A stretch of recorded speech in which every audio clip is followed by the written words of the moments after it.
المشاهدين الأكارم، السلام عليكم ورحمة الله تعالى وبركاته. نشرة الأخبار نوافيكم بها من تلفزيون دولة إريتريا، ونستهلها كالمعتاد بأهم وأبرز عناوينها.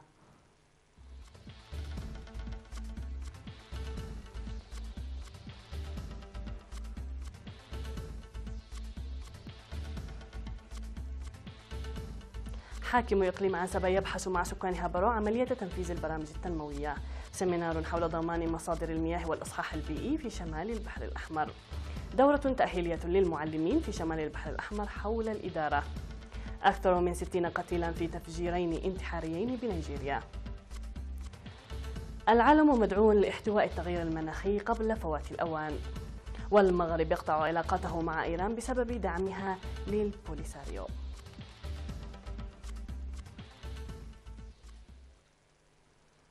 من العناوين إلى التفاصيل، أهلا بكم.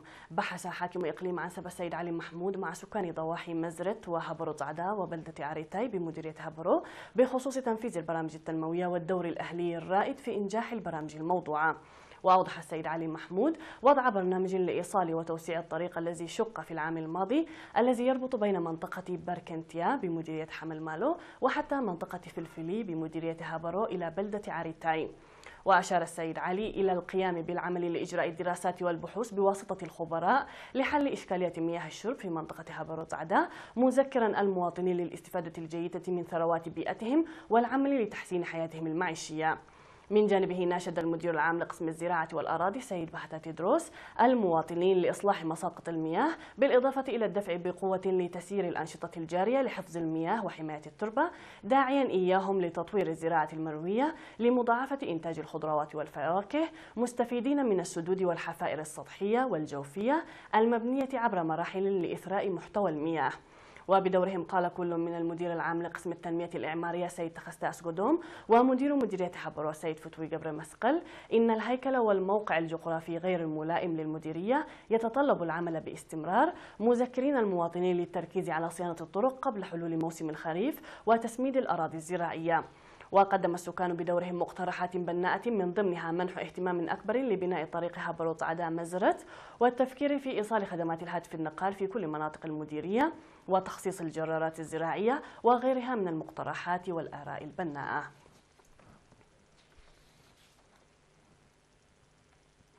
نظم سيمينار للمهنيين الصحيين وممثلي صحة القرى وممثلي المواطنين الناشطين في مديرية قلعلو وفرو ومصوع وشعب ودهلك وجندع بإقليم شمال البحر الأحمر، تركزت في ضمان مصادر مياه الشرب الصالحة والصحة البيئية. وكان الهدف من السيمينار الذي قدم نظريا وتطبيقيا تركيز المواطنين على الصحة البيئية الأهلية باعتبار البيئة الملوثة ومصادر مياه الشرب غير الصالحة تتسبب للتعرض بمختلف الأمراض. وذكر الدكتور زموي ألمو من وزارة الصحة فيما يتعلق بالصحة البيئية على تعزيز وعي المجتمع وخاصة المهنيين الصحيين لضمان مياه الشرب الصالحة، داعيا استمرارية الصحة البيئية الأهلية بنشاط عال وفعال. وقال المدير الطبي في مستشفى جندع المرجعية الدكتور أبراهام أمانييل إن الإنجاز الذي تحقق في الإصحاح البيئي نتاج وعي المواطنين المتنامي، منوها كافة مسؤولي المؤسسات الصحية بالتفاهم مع مدراء الضواحي لتعزيز المساهمة الأهلية لإنجاح البرنامج. وأوضح في المناسبة بأن 269 مناطق بإقليم شمال البحر الأحمر دخلت ضمن الأنشطة الأهلية لإصحاح البيئة البالغ عددها 147، وقد نفذت 74 منها على أرض الواقع. نظمت دورات تأهيلية في إقليم شمال البحر الأحمر تركزت حول الإدارة لأكثر من 50 من مدراء المدارس والمشرفين التربويين القادمين من مديريات أفعبت ونقفة وقارورة وأدبحة. واشتملت الدورة التي استغرقت أسبوعا واحدا على عدد من المواضيع متمثلة في تنظيم وإدارة الطلاب وأسلوب التحضير وخطط العمل وإعداد التقارير وعلاقة الآباء والمدارس وأسلوب العمل وفوائد العمل الجماعي، بالإضافة إلى التركيز الذي يتطلب على المعلمين تطبيقه لضمان الكفاءة الطلابية. وألقى مسؤول مكتب التعليم في الإقليم الأستاذ رشيد محمد عثمان كلمة أوضح فيها أن الدورة والمباحثات التي تداولتها يساعد على التقليل من الإشكاليات التي تواجه في العملية التعليمية وتسيير أعمال فعالة، داعيا المعلمين لتطبيق المعلومات التي نالوها في إنجاح البرامج التعليمية.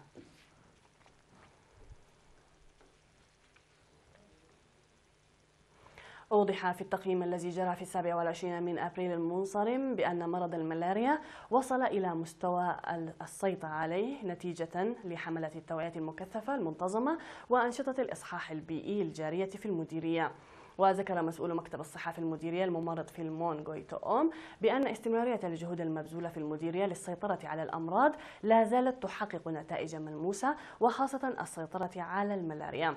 وأشار إلى عدم تسجيل مرضى الملاريا في العيادة خلال الأشهر الأربعة الماضية، مناشدا المواطنين لاتخاذ الحذر والحيطة أثناء تسيير الأنشطة اليومية مع دخول موسم الخريف. من جانبه قال مدير المديرية السيد حامد محمد علي إنه لا يمكن تحقيق إنجازات دون مساهمة ومشاركة المواطنين الفعالة، وعبر عن أمنيته الكبيرة للحفاظ على الصحة البيئية وإنجاح البرامج الموضوعة للتنفيذ من أجل تعزيز الإنجازات المحققة. هذا ويوجد في مديرية حلحل عيادة ومركزين صحيين لتقديم خدمات صحية نشطة وفعالة. اتخذ سكان إدارة ضواحي مديرية جلوج وهيكوتا وملقي في الجاش بركة قرارا يساعد في ضمان الإصحاح البيئي. وفي الاجتماعات التي عقدت لتقييم الأنشطة التي جرت في الفترة من 25 وحتى 28 من أبريل المنصرم، أوضح بأن الضواحي أقامت قوانين داخلية مما يساعد ذلك في إنجاح الأهداف المنشودة. في غضون ذلك يقوم سكان مدينة تسني والمرافق الخدمية بأنشطة نفيرية لنظافة مدينة تسني. هذا يوجد في مدينة تسني 3 سيارات لنظافة المدينة وعمال لنظافة الشوارع داخل المدينة. ومن جهة أخرى تم إحراق المواد الغذائية والاستهلاكية منتهية الصلاحية في إطار دورية المراقبة التي جرت لضمان صحة المجتمع في المحال التجارية والمرافق الخدمية بمديرية جلوج.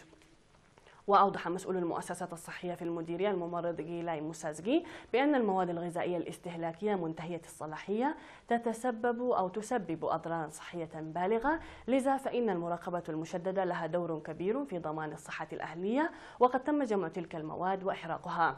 وقال مدير مديرية جلوج السيد سيزر ميكائيل إن بيع المواد الغذائية الاستهلاكية التي دخلت بطريقة غير قانونية ومنتهية الصلاحية جريمة، مناشدا التجار لاتخاذ الحيطة والحذر وأن يتأكد المواطنون من تاريخ الإصدار والانتهاء أثناء عملية الشراء. كانت هذه الأنباء المحلية مشاهدينا الكرام، فاصل ونعود مع الأنباء العالمية، فابقوا معنا.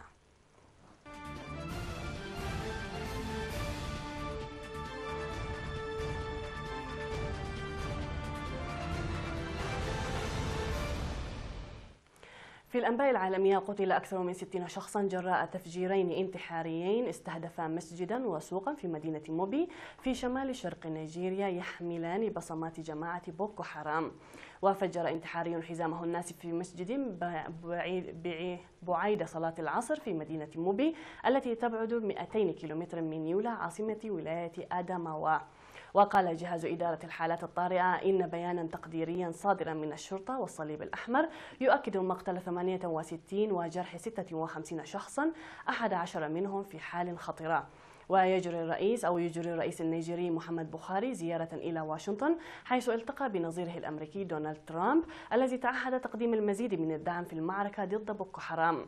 وأسفر النزاع الذي يشهده حوض بحيرة تشاد عن أكثر من 20,000 قتيل، وتسبب بتشريد 2.6 مليون آخرين في نيجيريا منذ العام 2009.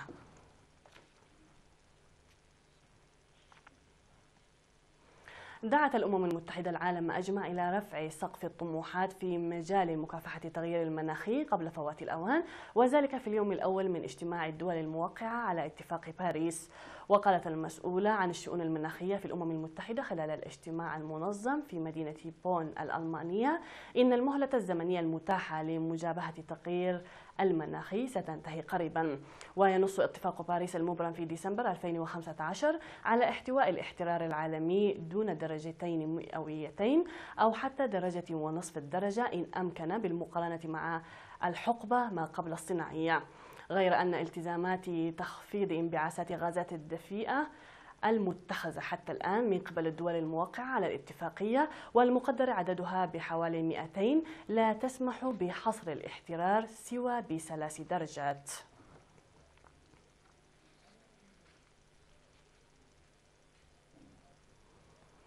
قال وزير الشؤون الخارجية والتعاون الدولي المغربي ناصر بوريطة إن المملكة ستقطع علاقاتها مع إيران بسبب دعم طهران لجبهة البولاريسيو. وأضاف بوريطة أن هذا القرار بشأن العلاقات الثنائية حصريا بين البلدين ولا علاقة له بالتطورات في الشرق الأوسط. وكان بوريطة يتحدث للصحفيين في الرباط قادما من طهران، حيث أبلغ نظيره الإيراني جواز ظريف قرار المملكة. وذكر بوريطة للصحفيين أن المغرب سيغلق سفارته في طهران وسيطرد السفير الإيراني في الرباط. وأضاف أن إيران وحليفتها اللبنانية جماعة حزب الله الشيعية تدعمان البوليراسيو بتدريب وتسليح مقاتليها. وأوضح وزير الخارجية المغربي أن قطع العلاقات مع إيران بسبب تورط حزب الله اللبناني في إرسال أسلحة إلى بولاريسيو عن طريق عنصر في السفارة الإيرانية بالجزائر.